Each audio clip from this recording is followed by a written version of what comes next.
Un pêcheur au bord de l'eau est assis sous son chapeau, est heureux et trouve la vie belle. Ah, vous êtes bien gai, l'ami. Ah, ben évidemment, parce que moi j'adore aller à la pêche. Et surtout, quand je suis en vacances. Ah bon, vous êtes un pêcheur d'occasion? Non, un sportif. Et vous? Et moi, je suis pêcheur de mon métier. Ah, et ça mord? Pas trop. Les poissons de la place connaissent bien mes lignes. Ceux qui mordent sont des poissons étrangers. Patience. Et dites-moi, pêcheur, croyez-vous qu'ici on puisse attraper des barbus? Malheureux! Ne me parlez plus de barbus! Ah, ben, pourquoi? J'en connais une qui m'a donné bien du fil à retordre. Une barbue? Oui, une barbue. Ah, racontez-moi ça. Si vous y tenez, ça passera le temps. Alors, je vous écoute.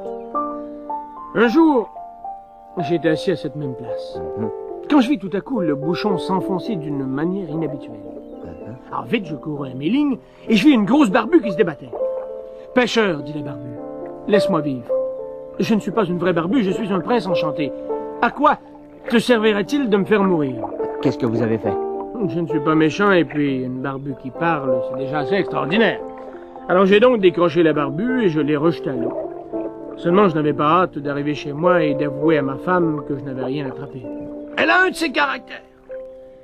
Enfin, je pris mes filets d'une main et mon courage de l'autre, et je suis entré à la maison. Et comment ça s'est passé chez vous? Ma femme m'a demandé si j'avais pris quelque chose dans la journée. Et qu'est-ce que vous lui avez répondu? Rien. Non seulement une barbue qui m'a dit qu'elle était un prince enchanté. Et votre femme, elle vous a cru? À moitié. Elle ne comprenait pas que j'ai rejeté à l'eau la barbue sans lui demander quelque chose pour moi. Et que voulait-elle que vous demandiez à la barbue? Elle aurait voulu que je demande une chaumière. Enfin, lassé par ces jérémiades, j'ai décidé de retourner au rivage pour avoir la paix. Et puis? Au bord de la mer, j'ai appelé la barbue.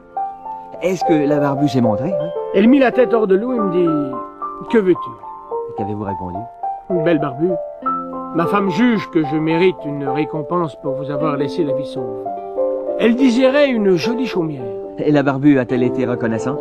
Rentre chez toi, dit la barbue, ton désir est exaucé. Et c'était vrai. En arrivant, j'ai trouvé ma femme assise devant la porte d'une magnifique chaumière. Ah, et vous pouviez filer le parfait bonheur. Oui, mais pas pour longtemps. Non, car au bout de quelques jours, ma femme me dit... Écoute, mon homme, cette chaumière est vraiment trop petite. C'est un château qu'il nous faut. Va trouver la barbue, je veux un château. Et vous êtes retourné voir la barbue. Oui, les coups de balai de ma femme m'ont convaincu. J'ai donc appelé la barbue et je lui ai demandé un château pour ma femme. Va, dit la barbue, elle y est déjà installée. Y était-elle? Oui. Je suis retourné chez moi, et à la place de la chaumière, se dressait un splendide château avec toutes ses dépendances. Et vous avez vécu heureux. Vous voulez rire? Au bout d'un mois, ma femme, en s'éveillant, regarda par la fenêtre et soupira. Oh, pourquoi ne pas devenir la reine de ce beau pays? Reine? Oui, reine. Va voir la barbue. Il faut que je sois reine. Et vous avez encore invoqué la barbue. Et pour la 3e fois, ma femme a été exaucée. Elle était devenue reine. Ouais. Le château a été remplacé par un imposant palais. C'était beau. Ma femme, toute couverte de bijoux et de diamants, trônait majestueusement. Et vous étiez roi. Non, moi j'étais prince consort. Un consort dehors. C'est pas drôle. J'aurais mieux aimé rester dehors, allez. Comment?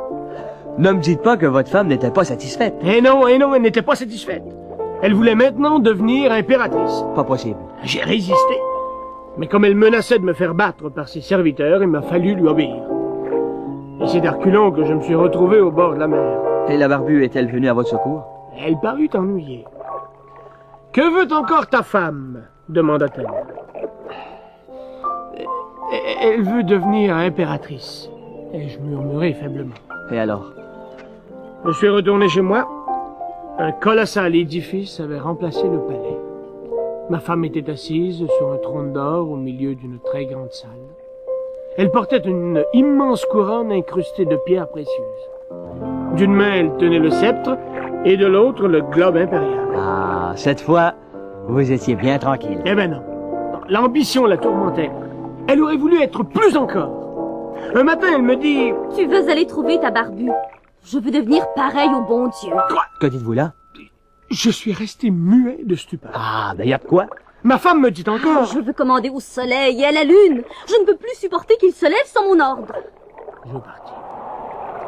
Dehors, une tempête terrible faisait rage. Toute la nature semblait révoltée par l'orgueil insensé de ma femme. Et vous avez appelé la barbue? J'ai crié de toutes mes forces. Quand la barbue est apparue, je suis tombé à genoux de fatigue et de honte. Belle barbue. Hélas, 3 fois hélas, ma femme veut devenir pareille au bon Dieu. Retourne chez toi, dit la barbue. Elle t'attend dans ta cabane. Dans ta cabane? Aïe, aïe, aïe. La barbue ne parlait plus le même langage. Je savais bien que ça finirait mal. Ma femme avait été trop orgueilleuse. Je m'en revins tristement à la maison. Et puis? En arrivant, je n'ai pas retrouvé de palais impérial. À sa place était plantée ma cabane d'autrefois toute tremblante de vieillesse. Ma femme était devant la porte, vêtue d'une méchante robe de laine, et elle pleurait. La leçon avait été rude. Mais comme je l'aimais encore beaucoup, je l'ai consolée. Nous étions heureux tous les deux quand la pêche était bonne. Nous le serons encore. Et vous avez repris vos filets? Et je suis redevenu pêcheur comme avant. C'est tout de même dommage d'avoir raté une si belle chance, hein?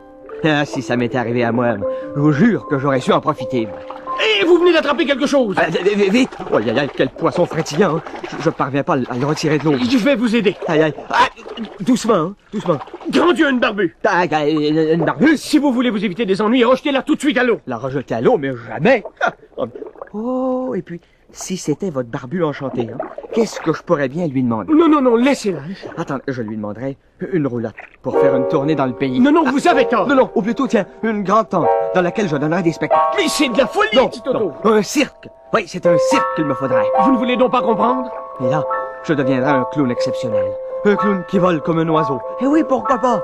Je vois déjà les affiches, moi. Titoto, le clown volant. Mais c'est la gloire. Attention, ne vous approchez pas, c'est pas du rivage. Oui, oui, Titoto, un clown volant. Ah, au secours! Au secours! Quelle extravagance. Allez, donnez-moi votre main, je vais vous tirer de là. Aïe, aïe, aïe. Oh. Ah, merci. Aïe, aïe, aïe, je suis tout trempé, moi. Ça va mieux, hein? Ah oui. Oh, la barbue. Où est la barbue? Vous lui avez laissé le temps de se sauver. Ah. Et moi qui avais de si beaux projets. C'est mieux ainsi, je vous assure. Ouais. Je crois que c'est votre histoire qui m'a un peu monté à la tête. Hein? Alors, je vous laisse. Ouais. Vous avez eu votre leçon, vous aussi. Ah, et comment? Au revoir, monsieur le pêcheur. Au revoir. Bonnes vacances et bonne pêche. Petit Toto, au bord de l'eau, est assis sur son tonneau, est heureux et trouve la vie belle.